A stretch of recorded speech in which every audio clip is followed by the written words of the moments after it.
Hello everyone, I'm Celia, and it's been a while since I made one of those commentary videos, so here we are.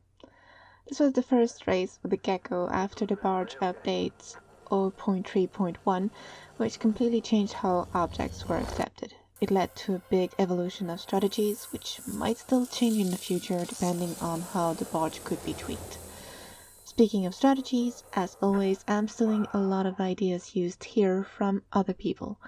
We love to talk about race on the Hardspace Shipbreaker Discord, and since everyone is participating, it's becoming harder to isolate who discovered what, especially since we sometimes have the same ideas simultaneously. Therefore, I am going to be incredibly lazy and just throw a couple of names on the screen instead of attributing credits to individuals. Check them out if they have a YouTube channel, they're in the description. Now, for the actual commentary. I grappled the back of the bay as soon as I could reel myself forward and gain momentum. I immediately tethered the easily accessible utility arms to the barge. While the starting sequence of the barge means it won't accept objects right away, they are secured by the tethers, which will prevent them from bouncing away. There's a conveniently placed aluminum panel that can be cut through to create a depressurization event. Aluminum can be easily discarded, and you'll see that it becomes a pattern in this run to just discard aluminum. I can then make a quick work of the cut points underneath the arm plates on the port side, then head to the starboard side where the depressurization is finishing. Since I need to head to the back, I join the action of moving forward and cutting the last two armor plates, then grapple the antenna and get in view of the barge. Since I don't need to get the doors open the traditional way, I can just grab the consoles without activating them. I then head to the far back and tether the rudder to the processor. I also cut away the thruster cap. The reason for this is that the exterior back sections weigh just under 10 kg once you take the rudder and the cap off. With the current update, neither processor nor furnace will drag in anything that weighs over 10 kg, so I'm preparing them for the end of the run. While I could do this later, it's easier to do while nothing else is moving. We go back to the homemade door we've carved at the front of the ship, and I scan the interior. The green square in the room indicates that the room is still pressurized, which I can't have if I want to make future cuts in that cube secure. Unfortunately, one of the rare exceptions to the race rule of having the same ship every time doesn't apply to the pressurization, particularly in Geckos. I close the door on my way out because it makes easier to cut it out later.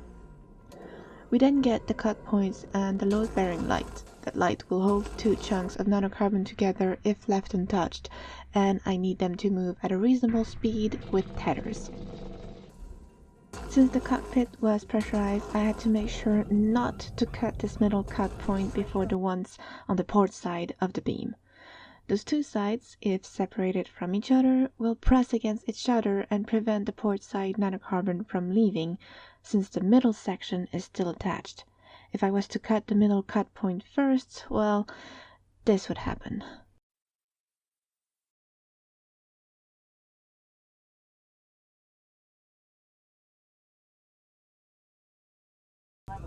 I start getting this nanocarbon into the processor. The first tether starts in the mouth of the processor, and I aim into the interior of the panel to place its second end.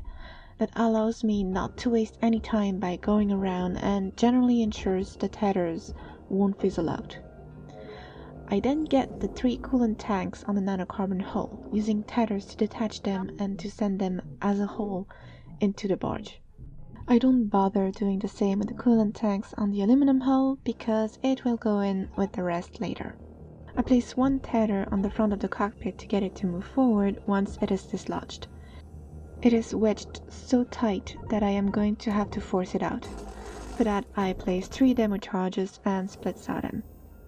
If I had detonated them with the demo tool, they would have created a cut, but detonating them with the split saw only creates the violent explosions which can be exploited to move large pieces with more force faster than tethers.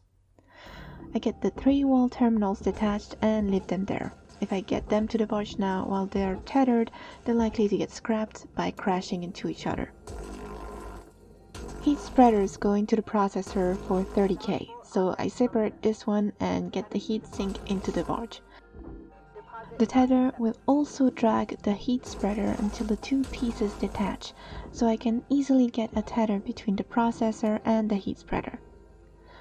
I get all the cut points at the bottom to free the nanocarbon panels and use tethers on the cargo crates to free them.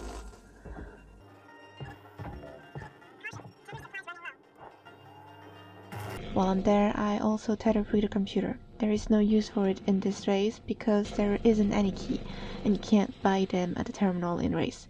Furthermore, we won't need to separate the thrusters from the rest. I get the cut points at the top, no need to worry about the cut points for the rail guides.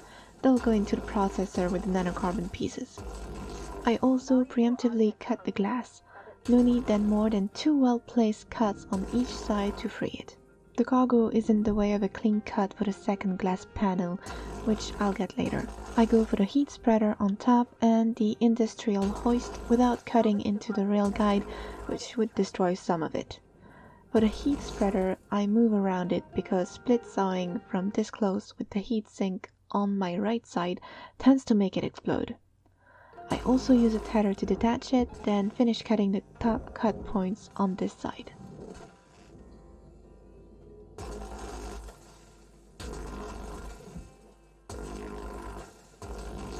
One more tether on the last heatsink, then we burn the panel behind the heat spreader. It's a different type of wall. While using the stinger on the others to burn them would make me go up in flame, this one is thinner and thus safer. I also get the cut points on the tower and the airlocks.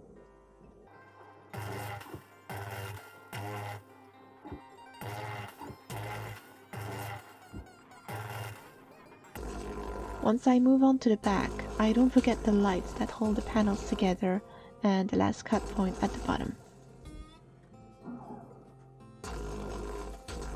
There's one cut point on top I leave because the middle back section is light enough that I can leave that panel attached, which will save me some tethers in the end. I cut up the catwalk, get the last 2 cut points I had left behind, then head back for a refill. Since I have 1 spare tether, I burn it on the last front piece of nanocarbon and check if any wall terminal is stuck inside.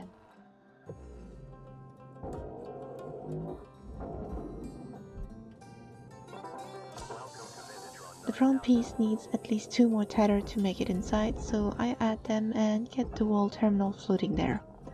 I scan for the other 2, but I don't know where they went, so rather than lose time, I just move on and hope they'll resurface at some point. They didn't, but regardless. The next step is just about tethering all the nanocarbon into the processor and the cargo into the barge. I try to aim so that the tethers won't be blocked by other stuff moving in the way, which is also why I try to alternate between sides and cargo so stuff has the time to move.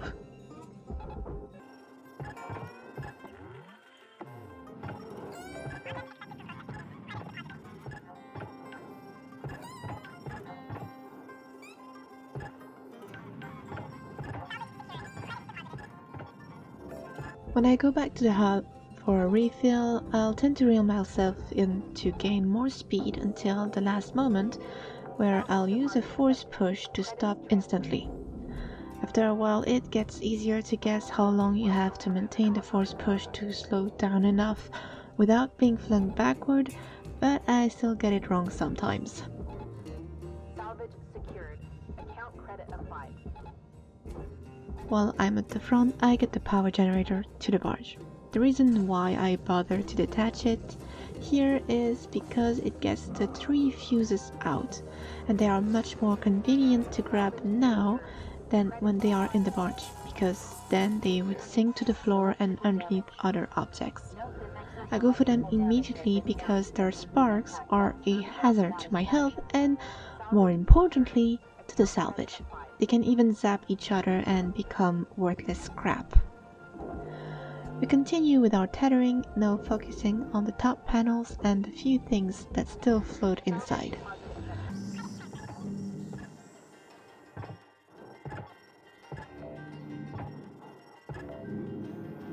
I also tether the fuel tanks together to get them to the barge.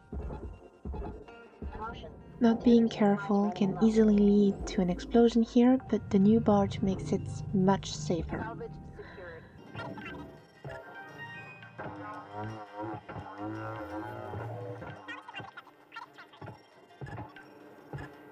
While making my way back, I grappled to the back wall as grappling too close doesn't allow to build speed, and grappling further away makes me go faster. Account credit applied.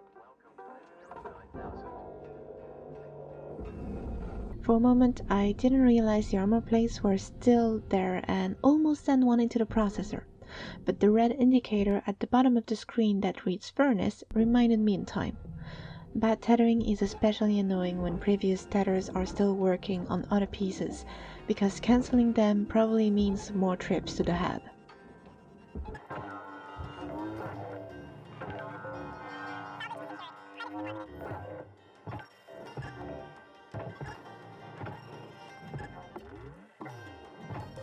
While the last 3 pieces from the middle are still moving, I cut out some doors. Each pair of doors is worth 24k and they aren't too difficult to get out if you're lucky. Standing further away while making the cuts allows you to cover more of the panel. Destroying only 3 sides, making sure you don't get the valuable consoles and atmospheric regulators, frees it. It is more convenient to cut closed doors. We also don't forget the glass while we're here, even though it is easy to lose as it is almost completely transparent. Since the path is free enough, I start moving the pack pieces. Cutting the doors can wait, as finishing with the inner hull is faster than waiting for the big back pieces to move. I get 5 tethers on each side. In the build of the game previous to this one, getting those nanocarbon pieces away from the furnace pull was still a worry. However, in the update 0.3.1, the pull of the processor and furnace were greatly reduced, as I mentioned before, so I tether away straight into the processor. With that send off, I can go back to my doors. I make my cuts trying to avoid cutting too high, as the atmo behind the wall would come up with the aluminum and maybe even stick with the door. As this one is open, it is a bit harder to get out of the rooms. The game still considers them linked, even as there is nothing between the two, and it tends to get caught on things. Thankfully, the third door is closed. There's another pair of doors for the cockpit, but I deem it too long to extract and move on to the ones that were leading into the airlocks. As you can see here, they were open and a bit harder to get out for the one that was in a room without a burned wall. Since I realized it would take a bit of effort, I decided to continue with it later and get the easier stuff. I also begin the dunkering, the big dunk. Yeah. Using demo charges on aluminum like I did to dislodge the nanocarbon part in front of the cockpit would be messy, as the split cell would cut through the aluminum, and it is also likely to create a chain reaction with the pipes. The front cubes and the back cubes are 2 separate entities, interlinked by the reactor that is chilling between the 2 back cubes. That means that by using demo charges on either back or front, it will violently move one of the 2 structures and create an impact on the pipes that run between them. If the pipe is damaged, it will likely explode and make it harder to salvage what's left. For this reason, I tether the 2 back cubes, which are lighter than the front cubes and reactor, which are linked. Going for the lighter mass means I'm using what we call the tow truck effect, though it is to a smaller extent here. Basically, small things that are easy to move will drag bigger things, where tethering those huge mass directly would be slower. I only had 5 tethers left, so I used 2 on each side so it would go down without flipping. While it's making its way, I extract the last door while making sure I don't hit the coolant pipe with it. I burn my last tether and head for a refill. You can hear the barge getting every object. With the new update, it is deep enough to accommodate the whole aluminum structure, which itself is not worth enough to justify extracting all of the objects anymore.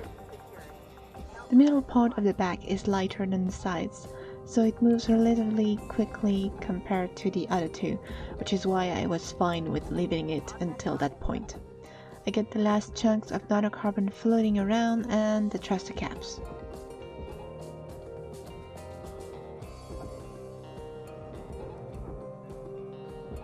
I do one last scan of the bay and linger on a few remaining bits while the rest is moving into the processor.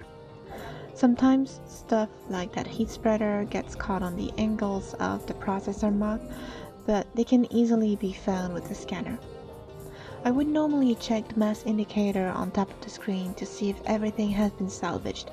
However, a huge part of the mass is in the barge, so I just have to trust that everything went where I sent it and finish the run. And there we go. That was my best run of week 25 for a race. Drop in the comments if you have any questions or suggestions. Thank you for watching this video, and I hope to see you in the next one. Have a nice day!